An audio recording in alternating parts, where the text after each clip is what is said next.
जय Hind all of you. हमारी उत्तर प्रदेश विशेष की क्लास शुरू होने जा रही है और उत्तर प्रदेश विशेष में हम आप जो टॉपिक कवर कर रहे हैं वो टॉपिक है आपका जियोलॉजिकल स्ट्रक्चर और geological history of Uttar Pradesh. उसी को हम आप कंटिन्यू करेंगे क्योंकि कुछ चीजें हमने आपको बताया हुआ है और उसमें अब आगे हम लोग जो है वो कवर करते हैं। चलिए,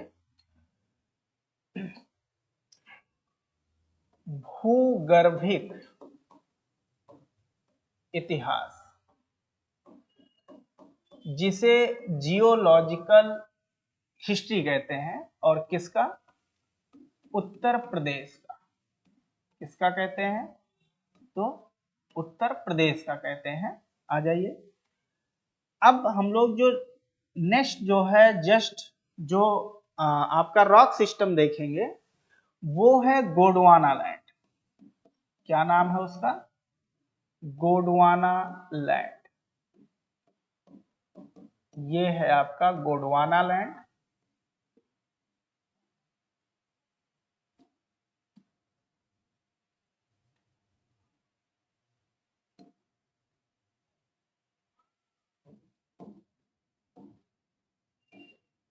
गोंडवाना लैंड। अब समझिएगा कि गोंडवाना लैंड की जो चट्टान है, गोंडवाना लैंड जो रॉक्स है, चट्टान है, कुछ ऐसा हुआ कि हमने आपको कार्बेनिफेरस बताया था। कार्बेनिफेरस वो पीरियड था जो कि बेसिकली पैलियोजोइक का था। तो धीरे धीरे क्या हुआ कि जो कार्बेनिफेरस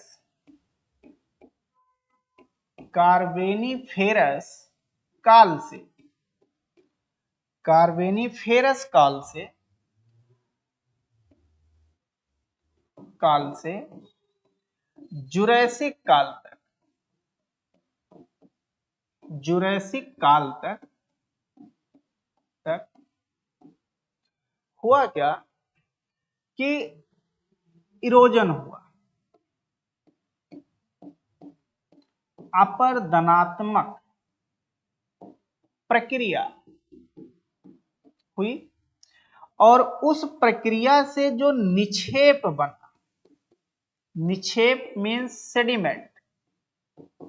सेडिमेंट, वो निक्षेप परत के रूप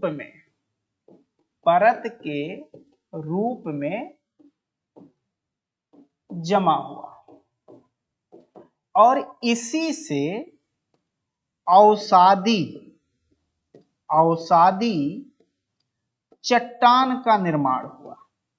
ठीक, अवसादी चट्टान का जो निर्माण हुआ जिसे सेडिमेंट्री रॉक्स कहा जाता है, सेडिमेंट्री रॉक्स कहा जाता है, यही sedimentary rocks Gondwana land rock में कन्वर्ट हो गई। मतलब इसे ही कहा गया गोंडवाना लैंड जो है या गोंडवाना चट्टान।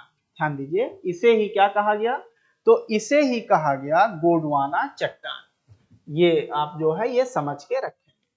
अब समझिएगा, हमने आपसे क्या कहा कि कार्बेनिफेरस काल से लेकर के जुरैसिक काल तक अपरदनात्मक प्रक्रिया हुई, मतलब इरोजन हुआ, जिसके कारण निक्षेप या सेडिमेंट्स बना और वही सेडिमेंट्स परत के रूप में धीरे धीरे जमा हो गया और जिससे अवसादी चट्टानों का निर्माण हुआ और यही अवसादी चट्टान गोंडवाना चट्टान कहलाए।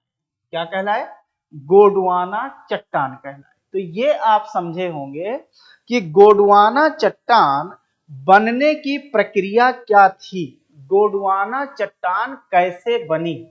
तो गोंडवाना चट्टान के बनने की प्रक्रिया ऐसी हुई। अब हुआ क्या समझिएगा कि जो परतदार चट्टान बनी, परतदार चट्टान मतलब जो अवसाद था, अब समझिएगा, अवसाद। तो अवसाद में सेडिमेंट्स में नो डाउट दो चीजें होंगी।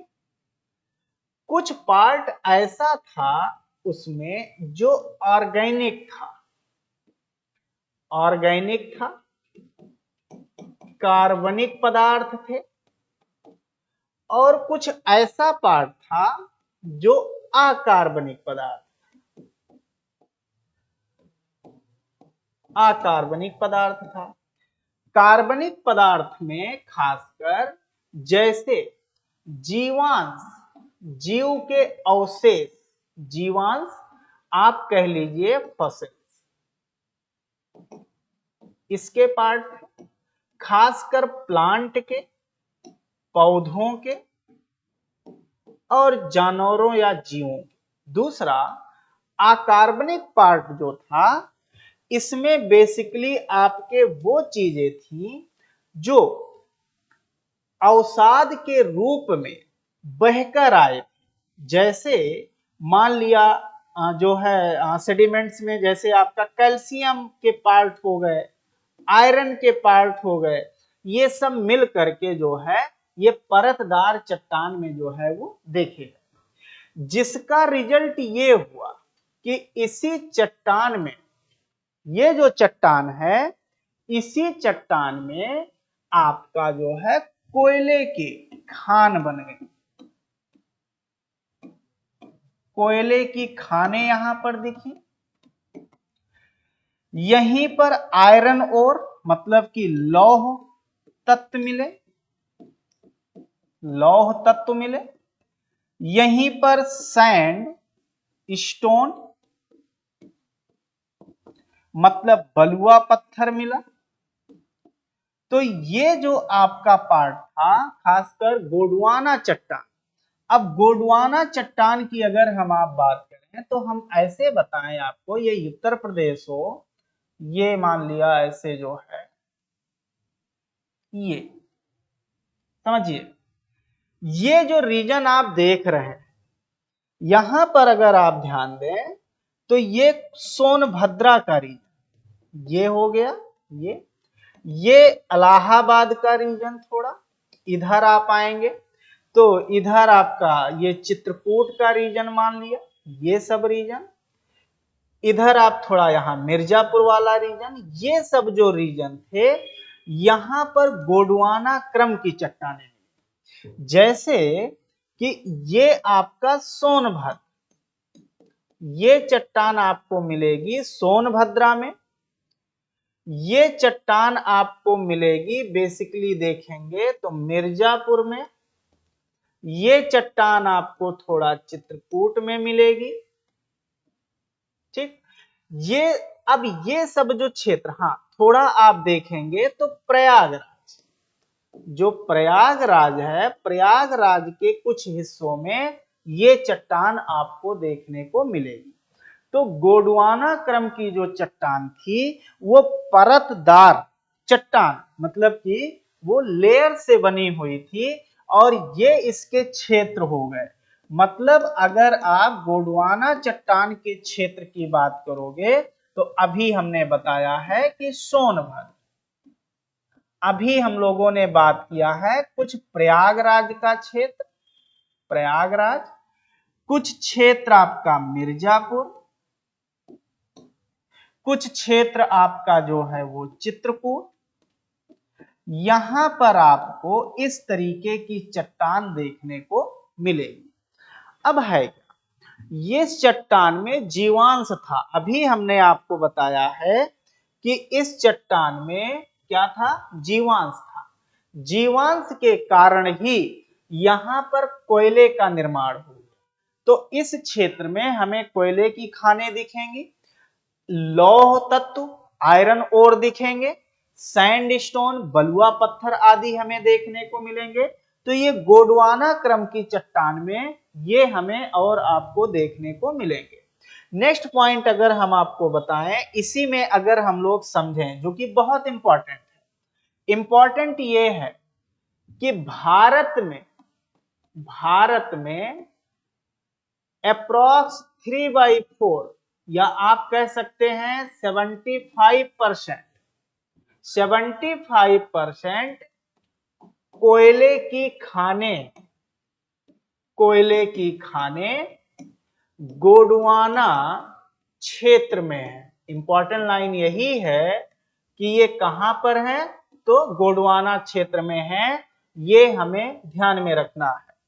भारत में जितना भी कोयले का क्षेत्र है उसमें लगभग 75% पार्ट कोयले का वो इसी गोंडवाना क्षेत्र में हमें देखने को मिलता है। अब जैसे गोंडवाना, अगर हम कोयले की बात करें, यहां पे समझेंगे कि अगर हम कोयले की बात करें तो कोयले की बात होगी तो एक तो सोन रिवर, इसी क्षेत्र में सोन नदी घाटी है, यहीं सिंगरौली क्षेत्र, सिंगरौली क्षेत्र इसी में आता है, और ये थोड़ा आप हम कह सकते हैं हमारे सोनभद्र वाले रीजन में देखने को मिलता है। दूसरा, आप झारखंड का बहुत सारा जो है रीजन लेंगे, जैसे मान लिया झरिया, यहां पे कोयले का खान है, ये भी इसी क्षेत्र में आता है, जो कि सोन नदी घाटी का एक जो है वो पार्ट है। तो इस क्षेत्र में जो कोयले का क्षेत्र है, सोन रिवर वैली, सिंगरौली क्षेत्र जो है, जो कि सिंगरौली क्षेत्र ये इसी सोन रिवर के वैली में है, दूसरा सोनभद्र वाले रीजन में पड़ता है, और झरिया जैसा क्षेत्र वो भारत में जो कि 75%, 75% कोयले के प्रोडक्शन के लिए रिस्पॉन्सिबल हैं, वो इसी गोंडवाना क्रम की चट्टान में ही पाए जाते हैं। तो ये है आपका गोंडवाना रॉक्स। गोंडवाना रॉक्स हमने आपसे कहा कि गोंडवाना रॉक्स ऐसे बनती हैं कि कार्बोनिफेरस काल से लेकर के जुरैसिक पीरियड तक क्या होता है कि बहुत ज्यादा अपर्दन होता है, और जब अपर्दन होता है तो उस अपर्दन के द्वारा जो सेडिमेंट्स बनता है, जो आपका अवसाद बनता है, वो धीरे धीरे इस क्षेत्र में आकर के डिपॉजिट होता है, मतलब निक्षेपण होता है। और निक्षेपण जब होता है तो जो सेडिमेंट्स आता है उस सेडिमेंट्स में आपके ऑर्गेनिक पदार्थ भी होते हैं, कार्बनिक पदार्थ भी होते हैं, और इनऑर्गेनिक अकार्बनिक पदार्थ भी होते हैं, और इन दोनों के कारण इस क्षेत्र में कोयले का निर्माण होता है। इस क्षेत्र में आयरन ओर पाए जाते हैं, इस क्षेत्र में आपका जो है बलुआ पत्थर पाया जाता है, जिसे सैंडस्टोन कहा जाता है। और इस तरह से यह क्षेत्र जो है, क्योंकि भारत में कोयले के लिए बहुत रिच रीजन है, बहुत रिचेस्ट रीजन है, बहुत प्रचुर मात्रा में यहाँ पाया जाता है। और इंपॉर्टेंट लाइन हमने बोला है कि गोंडवाना चट्टान वो चट्टान या गोंडवाना क्षेत्र वो क्षेत्र है जहां पर भारत का लगभग देखा जाए तो 75% से ज्यादा आपकी जो है वो क्या पाए जाते हैं, तो आपके पाए जाते हैं कोयले की खानें। ये था आपका गोंडवाना चट्टान। तो अब गोंडवाना चट्टान के बाद हम लोग नेक्स्ट अगर देखें तो वो है आपका टर्सरी रॉक्स, जो कि 4th नंबर पे है, ध्यान दीजिएगा। हम आप पढ़ेंगे टर्सरी रॉक्स। टर्सरी रॉक्स में अगर हम लोग देखें, जो कि इंपॉर्टेंट होगा,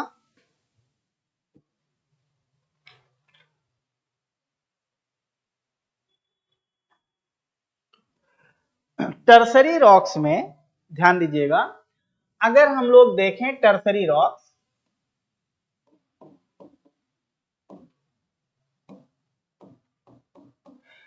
जिसे कहा जाता है तृतीयक चट्टानें। टर्सरी का मतलब यहां पर तृतीयक चट्टानें, या आप हिंदी में भी टर्सरी ही कहा जाता है, टर्सरी चट्टान।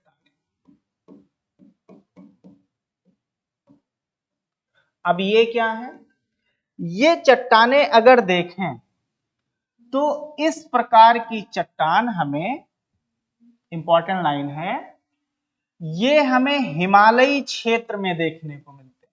कहां पर, हिमालयी क्षेत्र। और ये हिमालय क्षेत्र में जो आपका मेजोजोइक इरा था, मेजोजोइक इरा मतलब कि मध्य कल्प, इस मध्य कल्प में तीन, एक तो था इयोशीन पीरियड, हिंदी में भी इयोशीन ही बोला जाता है, इयोसीन पीरियड, एक जिसे हम आप इयोशीन बोलेंगे, इयोशीन काल, दूसरा है आपका जिसे मायोशीन पीरियड कहते हैं, मायोशीन पीरियड,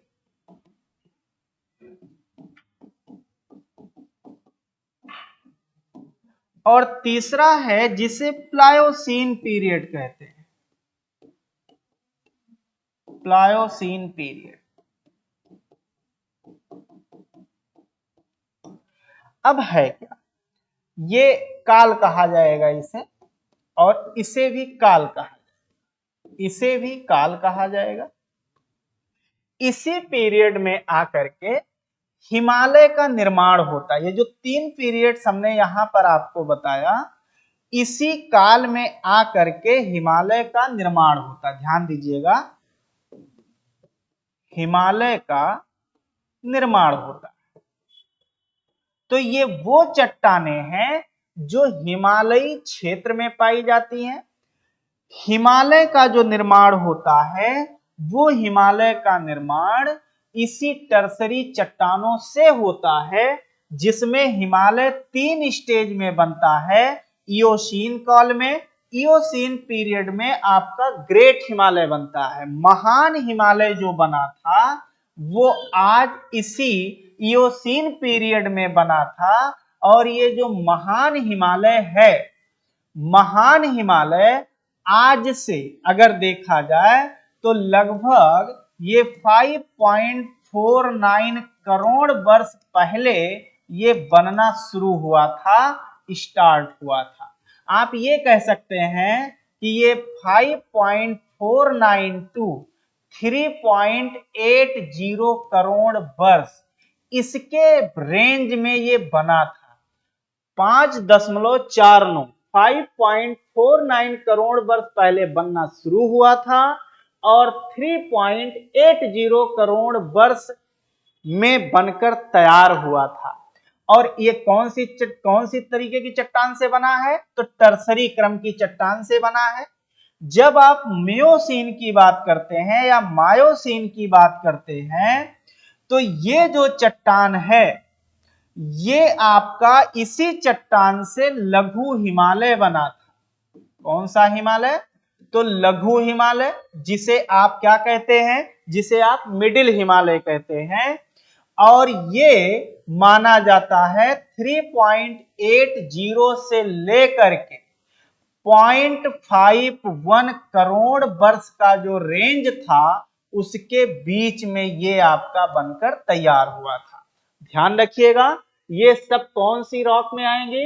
टर्सरी में आते हैं। एक बात, जो प्लियोसीन है, इसको अगर देखा जाए तो ये आपका जो बना था, ये 0.51 टू 0.2 लाख या करोड़ वर्ष में ये बना था। और ये कौन सा रेंज था? तो ये था आपका शिवालिक श्रेणी। तो ध्यान में रखिएगा, जो टर्सरी क्रम की चट्टानें हैं, टर्सरी क्रम की चट्टानें हमें वहां मिलती हैं जो हिमालयी क्षेत्र हैं। हिमालय प्रदेश का निर्माण, हिमालय पर्वत का निर्माण वो इसी टर्सरी चट्टान के रूप में हुई है। ये ध्यान में रखना है, ये टर्सरी चट्टान के रूप में हुई है। हिमालयी क्षेत्र में अगर देखें तो हिमालय में ये तीन क्रम से ये पूरे के पूरे हिमालय बनते हैं और टर्सरी क्रम की चट्टान हमें देखने को मिलती है। तो अगर क्वेश्चन आता है कि उत्तर प्रदेश में हिमालयी चट्टानें टर्सरी चट्टानें कहां देखने को मिलेंगी, तो ये हमारा जो हिमालय, खासकर जो शिवालिक का जो फुट है, ध्यान में रखिएगा, जो शिवालिक का, अब ये जो आपका टर्सरी चट्टानें हैं, इंपॉर्टेंट यही है, जो आपकी टर्सरी रॉक्स हैं, टर्सरी रॉक्स, ये हमें कहाँ मिलेंगी? तो अगर हम लोग देखें तो ये आपकी जो टर्सरी रॉक्स मिलेंगी ये शिवालिक, चूंकि हम आप यूपी बात कर रहे हैं यूपी की, तो ये मिलेंगी कहाँ पे? शिवालिक का, ध्यान दीजिएगा, शिवालिक का जो फुट है, ठीक, शिवालिक का जो फुट है, मतलब शिवालिक का जो पैर वाला रीजन है, जो नीचे का रीजन है, वहां देखने को हमें मिलेगा। चलिए नेक्स्ट हम लोग आगे बढ़ते हैं।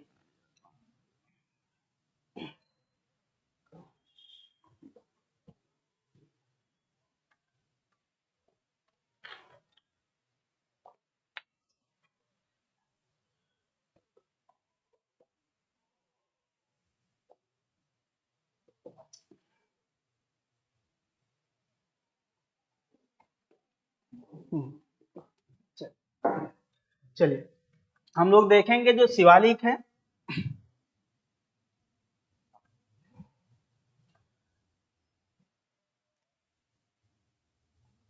जो शिवालिक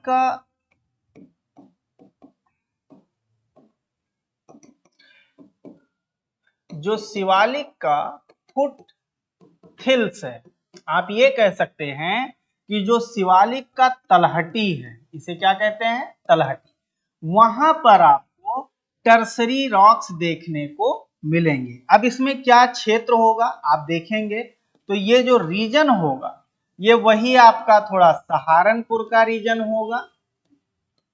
उधर आप चले जाएंगे तो आपको जो है महाराजगंज का रीजन इसमें आ सकता है, थोड़ा सा गोरखपुर आ सकता है ना, ये क्षेत्र यहां देखने को मिल सकता है। तो टर्सरी रॉक्स की जब बात की जाएगी तो जो शिवालिक का, उत्तर प्रदेश में शिवालिक का जो विस्तार है, खासकर फुटहिल्स के रूप में, तलहटी के रूप में, वहां पर टर्सरी रॉक्स देखने को मिलता है। नेक्स्ट पॉइंट हम आपको ये बता दें कि यही वो पीरियड था, ये जो है टर्सरी रॉक्स वाला जो पीरियड था, इसी में जो रिवर्स थी, रिवर्स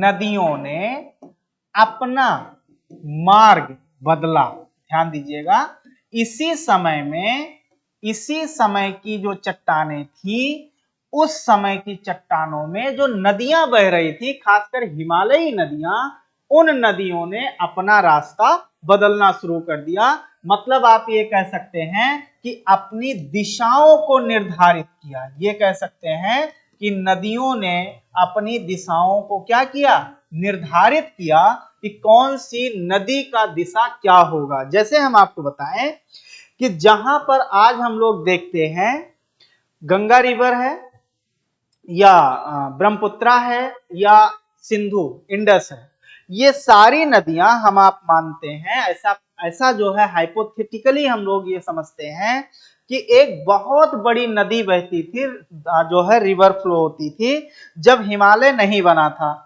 उससे पहले एक बड़ी नदी बहती थी जिसका नाम था इंडो ब्रह्म, उसका नाम था, उस नदी का नाम था इंडो ब्रह्म रिवर। ध्यान दीजिएगा, इंडो ब्रह्म रिवर। ये जो इंडो ब्रह्म रिवर थी,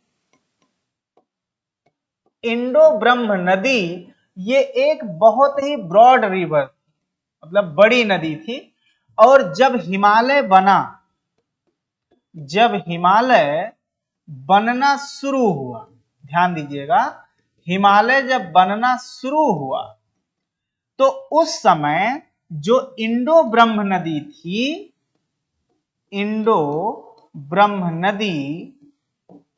नदी ने अपनी दिशा बदली, और जब बदली तो ये 3 ब्रांच में टूट गई। इसके कितने ब्रांच हो गए? 3 ब्रांच हो गए। एक हो गई जो इंडस कहलाई, इंडस, सिंधु नदी जिसे कहा गया। एक नदी हुई जिसको क्या कहा गया? जिसे गंगा कहा गया। और एक नदी हुई जिसे ब्रह्मपुत्रा कहा गया। अब ये जो नदियां बनी, जिन्होंने अपनी अपनी दिशाएं वो निर्धारित किया, वो सारा का सारा इसी टर्सरी पीरियड में हुआ था, जब ये टर्सरी पीरियड में इन नदियों ने अपनी दिशाओं को क्या किया, निर्धारित किया, अपनी दिशाओं को जो है वो जो है डिफाइन किया। तो टर्सरी रॉक्स की जब भी हमसे और आपसे बात होगी, तो टर्सरी रॉक्स वो रॉक्स थी जिनसे खासकर हिमालय बना हुआ था। हिमालय की 3 रेंजेस, चाहे वो ग्रेट हिमालय हो, चाहे मिडिल हिमालय हो, और चाहे आपका शिवालिक जो है रेंज हो, वो सारे के सारे टर्सरी पीरियड की हैं। ये हमें ध्यान में रखना होगा। दूसरी बात, टर्सरी पीरियड में ही जो हिमालयन नदियां थी, जो हिमालय से होकर बह रही नदी, हमने एक बताया आपको कि एक व्यापक नदी, बड़ी नदी थी जिसका नाम था इंडो ब्रह्म, और यही इंडो ब्रह्म बाद में अपनी 3 दिशा, 3 डायरेक्शन में ये बह गई। एक हो गया आपका पश्चिम की तरफ, जो कि आपकी ब्रह्मपुत्रा हो गई, जो मध्य से निकली पूरब की तरफ वो गंगा हो गई, और जो आपकी पूरब की तरफ बहती हुई गई वही आपकी कौन सी नदी हो गई, तो ब्रह्मपुत्रा नदी हो गई। ये आपके टर्सरी काल की जो है पूरे के पूरे मैकेनिज्म होते हैं। तो टर्सरी पीरियड में हमने कहा कि टर्सरी वह भाग होगा, टर्सरी रॉक्स वो रॉक्स हैं जो हिमालयी क्षेत्र में पाई जाती हैं।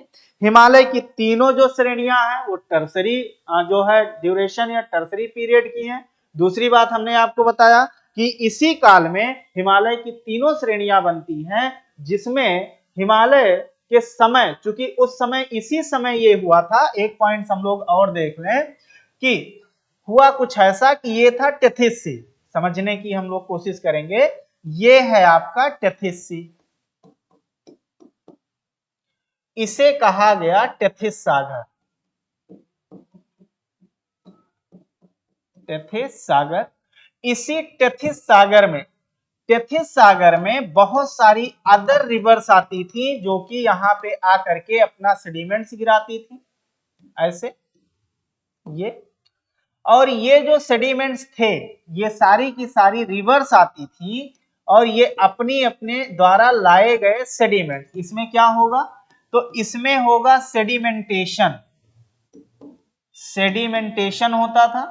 बाद में क्या हुआ कि धीरे धीरे धीरे धीरे यहां पे कंप्रेसिबल फोर्स काम किया, मतलब कि यहां पर धीरे धीरे दबाव बढ़ा, दबाव मतलब कि दबाव बढ़ा, कंप्रेसिबल जो है वो फोर्स काम करना शुरू किया, जिसका रिजल्ट ये हुआ कि जो इसमें सेडिमेंट्स थे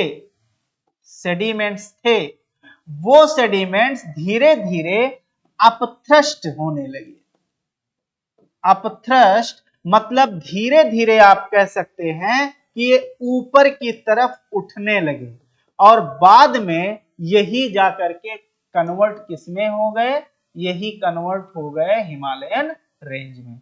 तो ये था मैकेनिज्म, इसी पीरियड में इस तरीके से हिमालय में पाई जाने वाली जो आपकी चट्टानें हैं उनका जो है वो निर्माण हुआ था। तो ये था आपका टर्सरी रॉक्स, और टर्सरी रॉक्स के बाद हम लोग अगर देखें तो वो आपका हो जाएगा क्वार्टरनरी रॉक्स। आ जाइए, एंड लास्ट है ये फिफ्थ है, आपको याद होगा हमने 5 बताए थे, फिफ्थ है जिसे कहा जाएगा, ध्यान दीजिएगा, क्वार्टरनरी रॉक्स।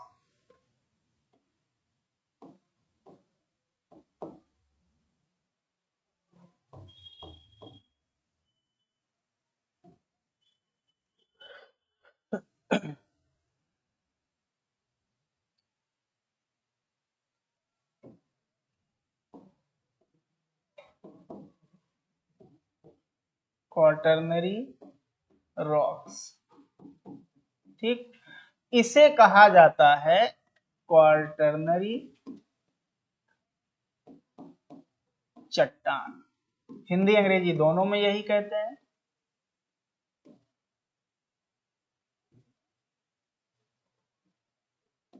ठीक, आ जाइए समझ लिया जाए। ये जो आप ये कह सकते हैं कि ये जो रॉक्स थी, ये सबसे नवीन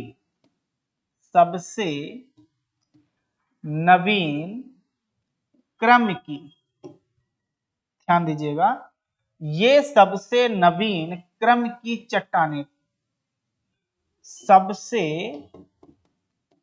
नवीन क्रम की चट्टानें थी। ये हमें ध्यान में रखना है, एक पॉइंट।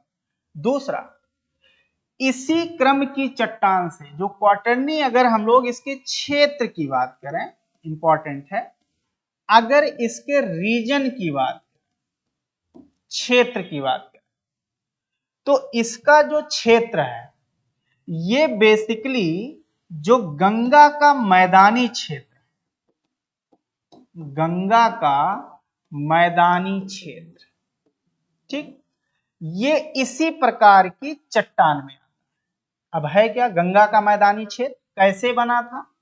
ये नदियों द्वारा लाए गए अवसाद से बना, ठीक।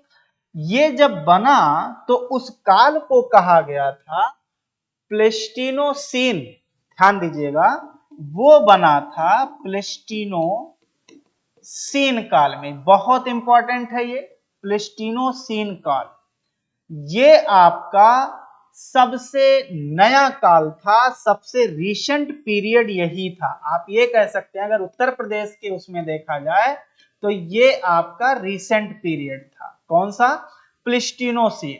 प्लेस्टिनोसीन ही वो पीरियड था जिसमें आपका जो गंगा का मैदानी क्षेत्र या उत्तर भारत का जो मैदानी क्षेत्र है, वो मैदानी क्षेत्र इसी क्वार्टरनरी रॉक से मिलकर के बना था। तो क्वार्टरनरी रॉक्स जो है, अगर कहा जाए तो ये भारत में सबसे नवीन है। अभी हमने बताया है कि ये नवीन है, ऑलरेडी हम बताए हुए हैं। दूसरा हमने कहा कि इस प्रकार की चट्टानें नदियों द्वारा लाए गए अवसाद के जमाव से हुआ है, और इस प्रकार की चट्टान हमें विशेष रूप से गंगा का जो मैदानी क्षेत्र है वहां देखने को मिलेगा।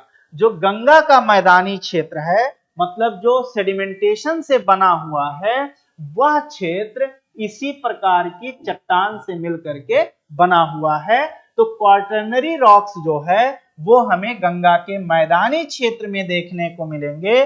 जो प्लास्टिनोसीन जो पीरियड था, उसी पीरियड में इनका जो है वो निर्माण हुआ था। तो प्लास्टिनोसीन पीरियड में आपका बना था कौन? क्वार्टरनरी चट्टान। क्वार्टरनरी चट्टान का जो है वो क्षेत्र कहां? तो गंगा का मैदानी क्षेत्र जो है वो क्वार्टरनरी काल में बना हुआ था, जो कि सबसे नवीन है। अब एक पॉइंट और बताएंगे, ये वही काल है, ये वही समय है, आप कह सकते हैं कि आज से 10,000 वर्ष पहले, ये हम आप कह सकते हैं आज से 10,000 वर्ष पहले क्या हुआ था? 10,000 वर्ष पहले हमें आधुनिक मानव की बात समझ में आती है। आधुनिक मानव की उत्पत्ति हुई, जिसे हम आप क्या कहते हैं?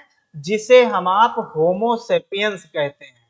तो ध्यान दीजिए, होमो सेपियंस कहते हैं। ये मानव होमो सेपियंस, आधुनिक मानव के होने का प्रमाण हमें इसी चट्टान में मिलता है। प्रमाण मिलता है इसी चट्टान में, और जो प्रमाण मिलता है वो प्रमाण मिलता है फॉसिल्स के रूप में। किसके रूप में? फॉसिल्स के रूप में। मतलब हमें मानव के जीवाश्म जो है वो देखने को मिलते हैं। तो ये क्वार्टरनी रॉक्स जो है, ये वो रॉक्स है जो भारत या उत्तर प्रदेश, क्योंकि हम उत्तर प्रदेश की बात करेंगे, उत्तर प्रदेश की सबसे नवीन जो है ये चट्टान है, जो हमें गंगा के मैदानी क्षेत्र में ये जो है देखने को मिलती है। तो इतनी बात हम आप समझे। क्वार्टरनरी रॉक्स जो है ये आपकी कैसी रॉक्स है? तो ये सबसे नई रॉक्स है। तो इतने पॉइंट्स में हम लोगों ने जो है ये पूरा का पूरा कवर किया। अब इससे रिलेटेड जो है एक कुछ चीजें हम और आपको बताएंगे कि अभी हमने आपसे कहा है कि जो क्वार्टरनरी चट्टान है, ये क्वार्टरनरी चट्टान का निर्माण हुआ है अवसादों के जमाव से। अवसादों के जमाव से हुआ है। अब अवसादों के जमाव से अगर हुआ है तो इस अवसादों के जमाव में दो चीजें, यहां पर क्या होगा कि जो अवसाद का जमाव होगा उसे हम आप एलॉयवल कहेंगे, एलुवियल जिसे कहा जाता है, मतलब जिसे हम आप जलोढ़ कहेंगे। क्या कहेंगे? जलोढ़। और जलोढ़ मतलब ये होता है नदियों द्वारा, ध्यान दीजिएगा, जलोढ़ मीन्स होगा नदियों द्वारा लाए गए, नदियों द्वारा लाए गए अवसाद। नदियों द्वारा जो अवसाद लाया जाता है उसे हम आप जलोढ़ कहते हैं। और यही जलोढ़ का जब क्या होगा, जमाव होगा, तो इसके जमाव से ही आपका क्वार्टरनी चट्टान बनेगी। दूसरी बात, अब ये जो जमाव होगा, मान लिया कि ये जमाव हो गया, तो जमाव कौन किया है, डिपॉजिट कौन किया है, नदियों ने किया है। अब ये नदियां क्या होंगी कि हो सकता है कि प्रत्येक वर्ष, ध्यान दीजिएगा, प्रत्येक वर्ष नदी का पानी, नदी का पानी पहुंचे प्रत्येक वर्ष, और नदी का पानी जब पहुंचेगा तो उसे हम आप बाढ़ कहेंगे, बाढ़ के रूप में पहुंचेगा। एक रीजन ऐसा होगा जहां नदी का पानी एक बार पहुंचने के बाद अब नहीं पहुंचेगा, मतलब कि पुनः जलोढ़ का ना आना, पानी नहीं पहुंचेगा, मतलब कि नदी का पानी ना पहुंचना। इसका मतलब यही हुआ, नदी का पानी ना पहुंचना। इससे क्या होगा कि जो प्रत्येक वर्ष नदी का पानी पहुंचेगा, मतलब यहां पर क्या पहुंचेगा, यहां पर आपका जलोढ़, नया जलोढ़ बनेगा। ठीक, नया जलोढ़ बनेगा, और नया जलोढ़ बनेगा तो नई जो है आपकी क्या बनेगी, चट्टान बनेगी, रॉक्स बनेंगी। और इसी रॉक्स को, नई चट्टान को कहा जाएगा खादर। क्या कहा जाएगा, खादर कहा जाएगा। मतलब इस क्षेत्र में जो चट्टान नई होगी, जो हर वर्ष वहां पे अगर आकर के जो है सेडिमेंटेशन होगा, उसे खादर कहेंगे। और जहां पर एक बार ये होने के बाद दोबारा नहीं होगा, उसे कहा जाएगा बांगर। क्या कहेंगे, कहीं यही हम लोग इसे हम आप भांगर भी या बांगर के नाम से जानते हैं। तो ये है आपका क्वार्टरनरी रॉक्स। क्वार्टरनरी रॉक्स में हमने आपको ये बताया कि क्वार्टरनरी रॉक्स जो होते हैं वो आपकी नवीन चट्टान होती है, जो कि हमें उत्तर भारत, खासकर मैदानी, गंगा के मैदानी क्षेत्र में देखने को मिलता है, जो कि प्लास्टोसीन जो है पीरियड जो था उस समय का जो है हमने आपको बताया। और ये पूरी प्रोसेस आपकी जो है वो कंप्लीट होती है। इसी के साथ आपका ये पूरा लेक्चर जो है वो फाइनली वाइंड अप होता है, जिसे हम आप क्या कहते हैं, जिसे हम आप कहते हैं geological history of Uttar Pradesh. तो ये फाइनली आपका टॉपिक वाइंड अप। और यहाँ पे आप देखेंगे तो यहाँ प्री से भी, प्री में भी ये पीसीएस में क्वेश्चन बनेगा और मेंस में भी बनेगा, ये ध्यान में रखना है। पेपर 6 में ये बहुत इंपॉर्टेंट है, जो यूपी स्पेशल वाला पार्ट है, क्वेश्चन आया हुआ और बना है, उत्तर प्रदेश की भूगर्भिक संरचना का विवेचना कीजिए। और जैसे जैसे हमने आपको 5 पॉइंट में पूरा एक एक चीजें बताई है, ऐसे हमें और आपको जो है वो अच्छे से वो एक्सप्लेन करना होता है। चलिए ठीक है, जय हिंद सब लोगों को। अब हम लोग मिलेंगे नेक्स्ट क्लास में, जो है यहाँ पर ये आपका कंप्लीट होता है।